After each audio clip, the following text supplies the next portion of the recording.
Xiaomi has been on a roll this year. They just rush-released the Xiaomi 17 series in September, skipping a generation, adding more features, and doubling down on the screen, making a fortune in both traffic and sales. Then they moved up the Redmi K90's release to October and upgraded the Pro directly to a Max. So today, let's take a look at how appealing this Redmi K90 Pro Max actually is. Actually, when we first got our hands on it, we were skeptical. Is this really a Redmi phone? The right-angled middle frame made of aluminum, including its 6.9-inch flat screen on the front and the back cover, the slight curve of the edges and the smooth transition of the R-angle corners with a thickness close to 8mm ensure a good feel in the hand. If it weren't for the denim color scheme and the Redmi logo this time, one would really think this is what the Xiaomi 17 Pro Max looked like before the back screen was added. This time, besides the standard black and white colors based on fiberglass material, the newly designed tech denim caught our eye. Some friends might say, isn't this just cut from a pair of jeans? Well, actually, it doesn't use real fabric. Instead, it uses the latest tech nano leather to create the color and texture of denim. It feels gentle yet solid, is non-slip and reliable, and you don't have to worry too much about heat dissipation. The reason I haven't mentioned the eye-catching metal deco is because next to the camera matrix cutout, sound by Bose appears on the phone, which is truly rare. For ordinary phones, having dual 1115F external speakers is already a guarantee of quality. Unexpectedly, this has a dual voice coil 1620 module stuffed into the back, and they collaborated with Bose to optimize the tuning and reconstruct the sound field, achieving 2.1 channel sound and compensation down to the 60 to 200 Hz frequency band on a spatially limited phone. The entire Redmi K90 series is equipped with the same Hwaseng M10 substrate and super pixels as the Xiaomi 17 Pro Max, achieving a fine display effect similar to a traditional Diamond Pixel 2K screen with its 2608 by 1200 resolution. At the same time, it's more power efficient in daily use. We measured the K90 Pro Max's global manual brightness at 880 nits and peak brightness at 1160 nits. The left, right, and top are 1.5mm and the chin is 1.68mm. With such a great display and speaker foundation, it certainly won't be overlooked by our friends who love gaming. We've listed the detailed configuration table here for you to pause and view. Please give us a like. Equipped with the Snapdragon 8 Elite Gen 5 and the second generation dedicated display chip, the Redmi K90 Pro Max has the necessary conditions for playing large-scale games with super resolution and frame interpolation. The 3D circulating cold pump cooling design and the 6700mm squared cooling area provide ample support for performance release. The hardware seems to be in place, so let's open the software and test its capabilities. For comparison, we've brought in the previous generation K80 Pro, the Blue Camp Snapdragon performance flagship iQ15, and the performance benchmark of the Dimensity camp, the Oppo Find X9 Pro. First, the benchmarks. Geekbench 6 single-core score is 3582, multi-core is 10952, comfortably beating the Dimensity 9500. On 3D Mark, it scored 2874, placing it in the upper middle range among the first batch of Snapdragon 8 Gen 5 phones. Now let's look at gaming. In the low-load Honor of Kings ranked March test, the frame rate is nothing special to look at. The Redmi K90 Pro Max has a power consumption of 3.4 watts, but the slightly higher consumption isn't reflected in heat generation. Its maximum body temperature is 36.4 degrees, a bit cooler than the iQ next to it. In the moderately demanding Genshin Impact map running test, it still easily maintains a full frame rate throughout. The conclusion on power consumption and heat is basically the same as with Honor of Kings. The Redmi K90 Pro Max's power consumption is a tiny bit higher, but the temperature control is better. It seems the cooling capability is pretty good this time. The denim bag cover didn't add any debuffs. In the more demanding Wuthering Waves test, the Redmi K90 Pro Max seems to be a bit unstable. Its frame rate and power consumption performance are slightly inferior to competitors, but it still maintains its cool character, with the temperature firmly kept around 40 degrees. Okay, it's time to bring out Honkai Star Rail. Only this level of intensity can reveal the true face of the Berserk engine. The measured average frame rate is 58.6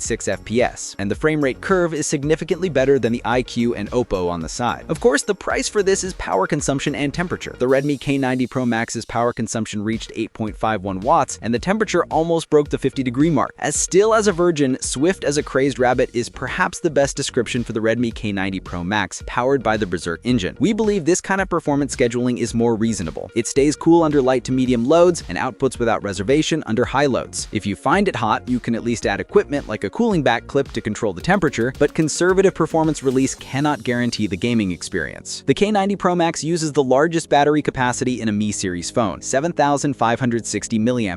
After our cyclic test, the K90 Pro Max lasted for 11 hours and 5 minutes. Although it's in a relatively high position on our leaderboard, among phones in the 7,500 mAh class, its result isn't particularly good. The 100W wired fast charging is standard practice, but the 50W wireless charging, same as with Xiaomi's is not common on phones in the same positioning. In our test, it charged to 19% in 10 minutes, 35% in 20 minutes, and took 57 minutes for a full charge. Although the battery capacity is much larger than before, looking at this charging speed, I still occasionally miss the days of using 120W or even 200W on a Redmi. By the way, the K90 Pro Max is equipped with bypass charging for gaming, and all scenario bypass charging will be pushed out later. The main camera of the Redmi K90 Pro Max is the 50-megapixel Light Hunter 900 with a 1/1.31" sensor, a theoretical dynamic range of 13.5 stops, paired with an f1.67 large aperture, bringing increased light intake. The hardware upgrade is quite substantial. The telephoto is an equivalent of 115mm with the JN5 sensor, an f2.0 aperture, and OIS. Sound familiar? That's right. The K90 Pro Max's camera module is composed of the main camera from the standard Xiaomi 17 and the telephoto from the Pro. Although from a user perspective, jumping directly from 1x to 5x between the main and telephoto lenses isn't very reasonable, in terms of materials used, this is indeed Redmi's strongest imaging performance and its biggest improvement yet. So let's bring in the previous generation and competitors to see how it really stacks up. Since the differences during the day are not obvious and time is limited, we'll just compare the night shots directly. In terms of color style, the K90 Pro Max is quite close to its bigger brother. And because there's no Leica involvement, the color reproduction in some sample photos is even better than Xiaomi's. But there's more sharpening, and the highlight suppression isn't as extreme as on the Xiaomi and IQ. For some scenes, retaining the highlights makes the image brightness appear more realistic. But in scenes with more and more complex light sources, the K90 Pro Max doesn't look as good as its bigger brother. It only significantly improves when the light is really dark, triggering automatic night mode computational photography. Thanks to the Light Hunter 900 sensor, the image quality of the main camera and focal lengths below 2x is quite commendable, even stronger than the IQ in several sample shots. However, its anti-glare and ghosting performance is rather average. On the ultra-wide-angle front, although none of them perform exceptionally well, you can still see that the Xiaomi and K90 Pro Max retain details better than the IQ and K80 Pro. Furthermore, the focal length has been reduced to 18mm, which isn't much wider than the main camera. I initially thought the K90 Pro Max's telephoto would suffer from its small sensor and its long focal length would make it hard to get good shots, but the actual image quality is highly usable. As long as the light isn't too dim, the image quality at 5x and above is significantly better than that of the IQ and K80 Pro. Saying it has the best telephoto capability in the sub-brand lineup is probably not an issue. However, it falters somewhat between 2x and 5x. In this set of 3x samples, both the Xiaomi and Redmi K90 Pro Max, which rely purely on cropping from the main camera, show slight graininess. Fortunately, advanced algorithms make them look better than the K80 Pro, which has a native 60mm small sensor mid telephoto. The best performer, of course, is the IQ-15 with its 73mm telephoto. We also tested the macro capability of the telephoto lens. The K80 Pro has the highest magnification, followed by the Xiaomi and K90 Pro Max. As for the IQ, it's just ridiculously far away. After watching the video, I wonder if this Redmi K90 Pro Max is your cup of tea. In fact, the gap between it and the Xiaomi 17 Pro Max isn't that bad. The relatively weaker imaging and the lack of a back screen are exchanged for top-tier external speakers and better cooling performance. If becoming a Pro means adding a back screen, then the Redmi K90 Pro Max might just be the missing 17 Max from the main series. See you in the next video.